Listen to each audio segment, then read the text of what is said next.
Hello everyone, anganwadi से जुड़ी महत्वपूर्ण खबरों में आप सभी का हार्दिक स्वागत है।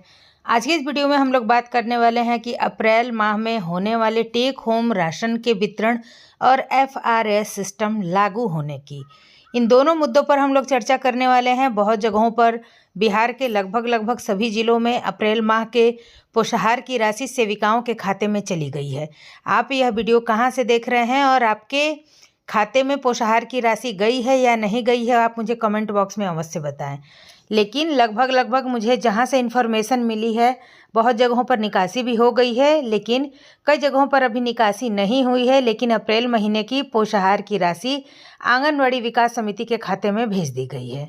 ठीक है, तो ये तो हो गई पोषाहार की राशि। अब दूसरा मुद्दा है कि एफआरएस यानी कि फेस रिकॉग्नाइजेशन सिस्टम से टेक होम राशन का वितरण करना। आप लोगों को पता है कि पोषण ट्रैकर ऐप पर एफआरएस के द्वारा टेक होम राशन का वितरण करने के लिए सबसे पहले लाभार्थियों का ई-केवाईसी करना है। लाभार्थियों का ई-केवाईसी करने के लिए लाभार्थी के आधार से जो मोबाइल नंबर लिंक है वह होना अनिवार्य है। तो जब हम अपने क्षेत्र में जा रहे हैं तो लाभार्थियों का कैसे हम लोगों को ई-केवाईसी करना है, ना उनका मोबाइल नंबर मिल रहा है और ना ही आधार से लिंक नंबर चालू है। बहुत नंबरों में रिचार्ज ख़त्म है, बहुत सारे सिम खो गए हैं, बहुत सारे सिम उनके हस्बैंड लेकर के चले गए हैं। इस प्रकार की अनेक समस्या आ रही हैं।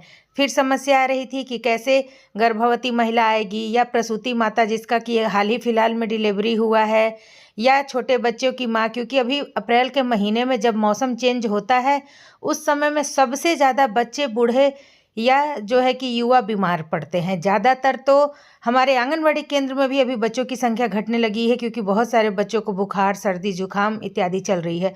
तो ऐसे केस में होती है कि जब हम लोग टेक होम राशन का वितरण करते हैं तो दूर दराज में रहने वाले लाभार्थी अपने बच्चों को ले जा करके जो है कि इलाज कराने के लिए पहुंच जाते हैं। तो जब बच्चे को ले करके वो बाहर दूसरे जगहों पर इलाज कराने जाते हैं तो पूरे टेक होम राशन वितरण के दौरान वह जो है कि आ भी नहीं पाते हैं। जाहिर सी बात है कि 3 वर्ष से कम के बच्चों को राशन दिया जाता है, तो बच्चा यदि 1.5 वर्ष का है, 7 महीने का है, तो वो बिना माँ के तो इलाज करवाने जाएगा नहीं। तो ऐसे में अनेक परिस्थितियों का, अनेक परेशानियों का हम लोगों ने बार जो है कि धरना प्रदर्शन भी किया। आप लोगों ने देखा था कि बिहार राज्य आंगनबाड़ी कर्मचारी यूनियन हो या बिहार राज्य आंगनबाड़ी कर्मचारी संघ हो, सभी लोगों ने मिल करके इस पर जोरदार जो है कि धरना प्रदर्शन भी किया और महापड़ाव भी किया। आप लोगों ने देखा कि किस प्रकार से पटना में भी इस पर बहस की गई, कुमार बिंदेश्वर सिंह जी के द्वारा हो या गीता दीदी के द्वारा हो, सभी लोगों ने मिलकर के सेविकाओं के समस्याओं को सामने रखने का प्रयास किया। इसका नतीजा क्या हुआ, मैं आप लोगों को इस वीडियो में आगे बताने वाली हूँ। तो सबसे पहले तो हम लोगों को ये जान लेना है कि हमारे विभाग द्वारा हमें निर्देश क्या दिया जा रहा है।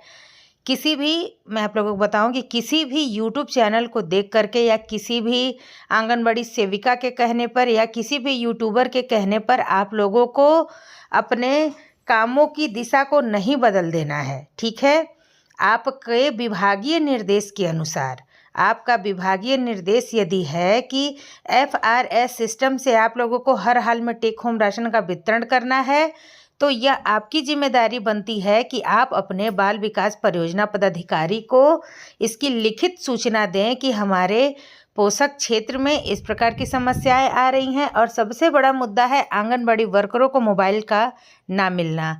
तो हमें इसकी लिखित सूचना देनी होगी। यदि बार हमें प्रेशर दिया जा रहा है कि अब की 15 तारीख को आप लोगों को एफआरएस से ही टेक होम राशन का वितरण करना है, तो राशन बांटने से पहले हमें एक आवेदन अपने कार्यालय में या तो सामूहिक लगाएं, या बहुत सारे जो है कि सेविकाएं ऐसी भी हैं जो कि 100% काम कर चुकी हैं, ई-केवाईसी कर चुकी हैं।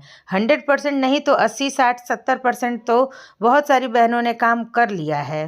तो होता है कई पोषक क्षेत्र में लाभार्थियों की जो है कि जैसे कि लाभार्थी की कैटेगरी अलग होती है। कई क्षेत्रों में बहुत ही गरीब होते हैं, कई में कुछ मध्यम वर्गीय होते हैं, कई में अनपढ़ होते हैं, कई में कुछ पढ़े लिखे लोग होते हैं। तो इस प्रकार की हर एक पोषक क्षेत्र में अलग अलग कैटेगरी होती है।